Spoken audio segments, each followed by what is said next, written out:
tradition ပေါ့နော်ကျွန်တော်တို့ဒါသရှင်စပြီ tradition စပြီအဲ့တော့ပြောတင်တာတွေလည်းအရှိမပြောတင်တဲ့လောက်တွေတော်တော်ပြောပြီးပြီဆိုတော့အများကြီးထပ်မပြောတော့ဘူးဒီနေ့က tradition ပစင်းတောင်တန်ကျိုးရဲ့ဒါပထမဦးဆုံးနေ့ intro ပေါ့ဗျာအဲ့လိုပြောမှာပေါ့အဲ့တော့ intro ကျွန်တော်တို့စပြီပေါ့နော်ဆိုတော့ tradition ပစင်းတောင်တန်ကျိုးအဲ့တော့ပထမတစ်ပိုက်ကျွန်တော်တို့စပြီးပြင်ပါပြီအဲ့တော့ပထမတစ်ပိုက်ကကြတော့ကျွန်တော်တို့ဘယ်လိုစမလဲဆိုရင်စီးနဲ့ဝါစီးနဲ့ဝါစီးနဲ့ဝါစီးနဲ့ဝါစီးနဲ့ဝါလေးစီးနဲ့ဝါစီးနဲ့ဝါလေးစီးနဲ့ဆိုပြီးစမှာပေါ့နော်ဆိုတော့ကျွန်တော်စကြည့်မယ်ဒါကျွန်တော်အရင်တီးပြမယ်ပေါ့နော်တီးပြပြီးတော့မှကျွန်တော်ဒါတစ်လုံးချင်းပြပြပေးမယ်နော်လောဆယ်ကြည့်မယ်စီးနဲ့ဝါစီးနဲ့ဝါစီးနဲ့ဝါစီးနဲ့ဝါစီးနဲ့ဝါလေးစီးနဲ့ဝါစီးနဲ့ဝါလေးစီးနဲ့โอเคနော်ဒီတိဖြစ်ပါတယ်အဲ့တော့ဒါသတိထားမိမှာနော်ပထမစီးနဲ့ဝါစီးနဲ့ဝါနှစ်ခေါက်ပြီးရင်စီးနဲ့ဝါလေးစီးနဲ့ဝါနှစ်ခေါက်ဒါပေမဲ့နောက်ဆုံး၄ခေါက်မြောက်ပေါ့နော်စီးနဲ့ဝါလေးစီးနဲ့ဆိုပြီးဆိုပြီးတဲ့အချိန်မှာဝါကိုပြန်မချအောင်နော်ဘာလို့လဲဆိုတော့နောက်လာမယ့်အပိုက်ကဝါကိုနင်းမိဝင်မှာမလို့โอเคအဲ့တော့ကျွန်တော်တို့အလုံးလေးတွေကြည့်မယ်အရင်ဆုံးကြည့်မယ်နော်ဒါစပြီညာဘက်လက်ခလဲဒီပါဘယ်ဘက်လက်ညိုစီရေဒိုနော်ဒီစီโอเคနော်လက်ခလဲလက်ညိုပြီးရင်ဘယ်ဘက်လက်မလေးက F ကိုထောက်လိုက်ဒေပူပူနော်ဒေပူပူဟုတ်ပြီနော်ဒါစာသားနဲ့ဆိုလို့ရှိရင်စီနေဝါပေါ့ဗျာဟုတ်ပြီနော်အဲ့တော့စီနေဝါဒီထိရပြီပြီးလို့ရှိရင်ညာဘက်လက်ခလဲလေးက D ကိုတစ်လုံးနဲ့ထောက်ဘက်လက်ညိုလေးက C ကိုတစ်လုံးနဲ့ဒေပူဒေဒူဟုတ်ပြီနော်ပြန်ကြည့်မယ်ဖြည်းဖြည်းဟုတ်ပြီနော်အဲ့ဒါပြီးဘယ်ဘက်လက်တန်းလေးက F ကိုထောက်လိုက်လက်ကိုကြည့်နော်ဒီမှာလက်ကဒီလိုပုံစံလေးဖြစ်နေမှာပို့လို့ရှိရင်နော်ဒေဒူဒူဒေဒူဒူဒေဒူဒူဒေဒူတော့ဆလာကစီနေဝါစီနေဝါစီနေဝါစီနေဝါဟုတ်နော်နှစ်ခေါက်တီးရနော်ပထမတစ်ခါစီနေဝါစီနေဝါတစ်ခေါက်ရပြီစီနေဝါစီနေဝါနှစ်ခေါက်ပေါ့နော်ပြီးလို့ရှိရင်စီနေဝါဆိုပြီးပြန်တီးပါတယ်ပြီးရင်ဂျားမှာအလုံးလေးတစ်လုံးပို့လာမယ်ပေါ့နော်ညာဘက်လက်တန်း F စီနေဝါလေးဒါမျိုးလေးဖြစ်သွားနော်စီနေဝါလေးပြီးရင်အစောကတီးခဲ့တဲ့စီနဲ့ဝါအချကိုပြန်တီးမယ်စီနေဝါဟုတ်ပြီနော်အဲ့တော့တစ်ခုလုံးပေါင်းတော့စီနေဝါလေးစီနေဝါအဲ့ဒါဖြစ်သွားနော်โอเคပြန်ကြည့်ပါစီနေဝါလေးစီနေဝါဟုတ်ပြီနော်အဲ့တော့အဲ့ဒါကိုလည်းနှစ်ခေါက်တီးမယ်နော်အဲ့ဒါကိုလည်းအစောကဒီစီးနဲ့ဝါတော့ကတီးသလိုပဲနှစ်ခေါက်တီးမယ်စီနေဝါလေးစီနေဝါအဲ့ဒါကစီနေဝါလေးစီနေအဲ့မှာရက်မယ်အစောကတော့ဝါကိုချတယ်အဲ့ဝါကိုဒီနောက်ဆုံးတစ်ခါတီးတော့မချတော့ဘူးเนาะကျွန်တော်အစောကပြောသလိုအဲ့တော့တစ်ခုလုံးပြန်ပေါင်းတီးလို့ရှိရင်ဒီစီးနဲ့ဝါလေးကိုပဲတီးပြမယ်เนาะအရှိကနှစ်ခုကိုကျွန်တော်မတီးသေးဘူးအရှိကနှစ်ခုကိုကျွန်တော်ပြီးရင်ပြန်ပေါင်းပြီးတီးပြမယ်ကြည့်မယ်စီနေဝါလေးစီနေဝါနောက်တစ်ခါစီနေဝါလေးစီနေကြပြီဆိုတော့ကျွန်တော်ပြန်တီးပြမယ်เนาะတစ်ခုလုံးတီးပြမယ်ဒီတစ်ခုလုံးကဒီ intro ကျွန်တော်ဒီနေ့သင်တဲ့အားတစ်ခုလုံးတီးပြမယ်စီနေဝါစီနေဝါစီနေဝါစီနေဝါစီနေဝါလေးစီနေဝါစီနေဝါလေးစီနေဒီတိုင်းဖြစ်ပါတယ်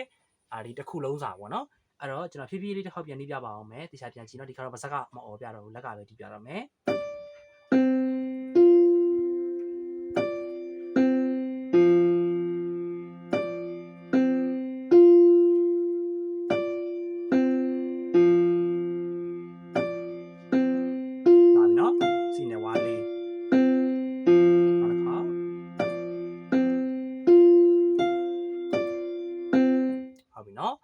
စာသားကြီးပဲဆိုလို့ရှိရင်စီးနဲ့ဝါစီးနဲ့ဝါစီးနဲ့ဝါစီးနဲ့ဝါစီးနဲ့ဝါလေးစီးနဲ့ဝါစီးနဲ့ဝါလေးစီးနဲ့ဟုတ်ပြီနော်ကျွန်တော်ဒါဝါလေးရိုက်ပြမယ်ဝါလေးရိုက်ပြမယ်ဆိုတာအဲ့ဒါလည်းရှင်းပြအောင်မယ်နော်ကျွန်တော်ဝါရိုက်တယ်ဆိုတာကျွန်တော်တို့ကကျတော့ကျွန်တော်ကတင်လို့ရှိလို့ရှိရင်ကျွန်တော်ရဲ့ဒါပညာနာတွေလုပ်ဘူးတဲ့လူတွေဒါမှမဟုတ်ကျွန်တော်စီမှာတင်တဲ့တက်ဘူးတဲ့လူဆိုသိတယ်ကျွန်တော်ကတင်လို့ရှိရင်ဒီတိုင်းတချင်းပဲကျွန်တော်အလွတ်တင်နေတာမရှိဘူးကျွန်တော်ဝါလေးနဲ့ရိုက်ပြီးတော့အရင်ဆုံးတချင်းအရင်တင်မယ်ကွာတင်ပြီးလို့ရှိလို့ရှိရင်စီလေးဝါလေးနဲ့အဲ့ဒါတချင်းလေးကို record ဖမ်းပြီးရင်စီလေးဝါလေးနဲ့ကျွန်တော်တီးပြတဲ့အလေးထားရှိပါတယ်အဲ့ဒါမှစီဝါနားလဲအောင်လို့ပေါ့နော်အဲ့တော့ကျွန်တော်ရှင်းပြသလိုမျိုး sorry ကျွန်တော်ရှင်းပြသလိုမျိုးဒီတချင်းကဝလက်စီအဲ့တော့ကျွန်တော်ဒါစီလေးနဲ့တီးပြမယ်ပေါ့နော်လို့ဆိုကျွန်တော် record အရင်ဖမ်းလိုက်မယ်စီနဲ့ဝါစီနဲ့ဝါစီနဲ့ဝါစီနဲ့ဝါစီနဲ့ဝါလေးစီနဲ့ဝါစီနဲ့ဝါလေးစီနဲ့โอเคခဏလေးနော်အဲ့တော့မဝင်ဘူးလားမသိခဏလေးနော်ပြန်လုပ်ပေးမယ်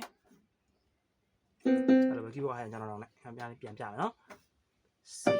နဲ့ဝါစီနဲ့ဝါစီနဲ့ဝါစီနဲ့ဝါစီနဲ့ဝါလေးစီနဲ့ဝါစီနဲ့ဝါလေးစီနဲ့ဟုတ်ပြီကတော့ဝင်လိုက်ခဏလေးကျွန်တော်ပြမယ်နော်ကျွန်တော်စီဝါလေးနဲ့ပြပါမယ်စီဝါရှာလာအောင်မေမေနဲ့စီဝါကိုလို့ကျွန်တော်ဗီဒီယိုတိုင်းနည်းဖြစ်တယ်စီဝါကိုကြိုပြီးတော့ရှာမထားမိတယ်ပြတ်တယ်လားโอเคခါတော့ရမယ်ကြည့်မယ်စီနဲ့ဝါစီနဲ့ဝါစီနဲ့ဝါစီ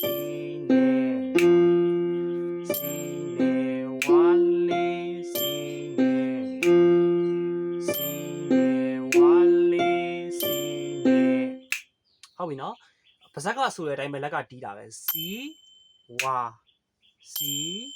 ဝါဒါမျိုးပေါ့နော်ဒါစီတစ်ချက်ဝါတစ်ချက်စီတစ်ချက်ဝါတစ်ချက်အဲ့လိုပုံစံတီးတာပါအဲ့တော့ကြည့်မယ်စီနဲ့ဝါနော်စီနဲ့ဝါစီနဲ့ဝါ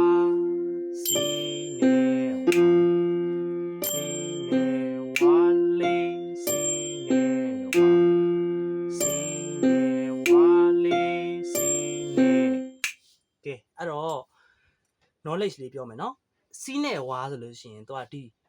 စီးတီးတယ်ဝါတီးတယ်တော့စီးရအရင်လာရင်နော်ဘယ်ချိန်နေပဲဖြစ်ဖြစ်ကျွန်တော်တို့ဆယ်ဥက္ကုံမှန်ဟောပြောချက်တွေနောက်ဝင်သိလိမ့်မယ်စီးနဲ့ဝါဆိုရင်စီးရအရင်တီးတယ်ပြီးမှဝါလာတယ်အဲ့တော့ तू ကကျွန်တော်တို့ကဒီစီးဝါဆိုတာဝါဆိုတဲ့ဟာဘာလို့ပါလဲဆိုတော့စီးလေးတွေကိုကန့်ပြီးရေဖို့အတွက်ထည့်ပေးထားတာပေါ့နော်အဲ့လိုသဘောမျိုးပါအဲ့တော့ तू ကတဝါနှစ်ဝါဝါတစ်ခါကြာရင်တဝါလို့ရှိမယ်ဝါနှစ်ခါကြာရင်နှစ်ဝါလို့ရှိမယ်သုံးခါကြာရင်သုံးဝါရှိမယ်လေးခါကြာရင်လေးဝါလို့ရှိမယ်အဲ့လိုနဲ့ဝါတွေကိုရေတွက်သတ်မှတ်ပါတယ်အဲ့တော့ကျွန်တော်တို့ကဒီမှာအခုဒါကျွန်တော်တို့ဒါစီ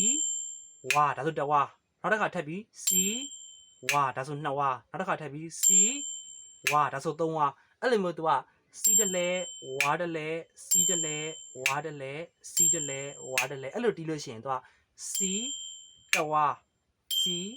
နှစ်ဝါစီ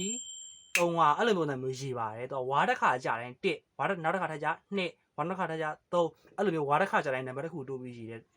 အလေးရှိတယ်ပေါ့နော်ဒါဝါရေးတဲ့ပုံစံအဲ့တော့ဒါလေးတွေမှတ်ထားနော်အဲ့ဒါအရေးကြီးတယ်နော်ဘယ်တချင်းရရောက်အဲ့ဒါတွေအသုံးဝင်တယ်နော်မှတ်ထားအဲ့ဒါတွေအရေးအရင်ကြီးတယ်ကျွန်တော်တို့ကအဲ့ဒါတွေမသိခဲ့ဘူးမသိကြတော့တအားတိုင်လဲခဲ့တာအရင်တော့အဲ့ဒါကြောင့်အခုချိန်မှာသိအောင်လို့ပြောပြပါတယ်အဲ့တော့ကျွန်တော်တို့ဒီစီးနဲ့ဝါလေးကိုဝါလေးလိုက်ရေးကြည့်မယ်နော်ကြည့်မယ်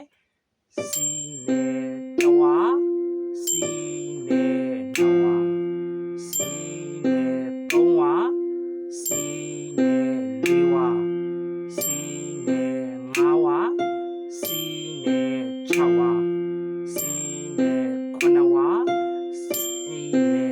ဝါအဲ့တော့နောက်ဆုံးကတော့သူကဒီတိုင်းအလွတ်ချလိုက်တာပေါ့နော်ဘာလို့လဲဆိုတော့နောက်ဆုံးဝါကိုဒီ8ဝါမြောက်ဝါကိုဒီအနောက်ကဟို tentation ပိုက်ကဒါပထမဦးဆုံးတီကွက်ကဒါနင်းပြီးဝင်မှာမလို့အဲ့ဒါကိုဝါနင်းတယ်လို့ခေါ်တယ်အဲ့ဒါနောက်ဗီဒီယိုကျရင်ရှင်းပြမယ်โอเคအဲ့တော့နားမလည်တာရှိရင်မေးမယ်အခြေခံအစပဲကျွန်တော်တေချာသင်ပေးပါမယ်ခင်ဗျာကျေးဇူး